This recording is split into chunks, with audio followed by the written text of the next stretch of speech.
पंढरपूर शहरात आज दिवसभरात 2 वेळा गूढ आणि मोठा आवाज ऐकू आल्यानं नागरिकांमध्ये घबराट पसरली आहे. हा आवाज आज सकाळी सुमारे 10:15 आणि दुपारी 2:30 सुमारास झाला.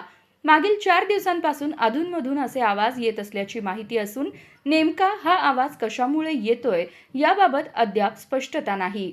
यामुळे शहरात गेल्या 4 दिवसांपासून भीतीचे वातावरण निर्माण झाले आहे. एखाद्या स्फोटासारखा मोठा आवाज झाल्याने काही भागातील घरांच्या काचा हादरल्या, तर झोपडपट्टी परिसरात भांडी कडाडल्याचे नागरिक सांगत आहेत. या घटनेमुळे पंढरपूर शहरासह उपनगरातील भागही हादरून गेला. शहरात आलेले भाविक सुद्धा या आवाजामुळे काही काळ भयभीत झाले होते. अनेक नागरिकांना भूकंप झाल्याचा आभास झाल्याने भीतीचे वातावरण अधिकच गडद झालं आहे. या गूढ आवाजाबाबत प्रशासनाकडे विचारणा केली असता पंढरपूर स्थानिक प्रशासन व जिल्हा आपत्ती व्यवस्थापन विभागामार्फत तपास सुरू करण्यात आला आहे.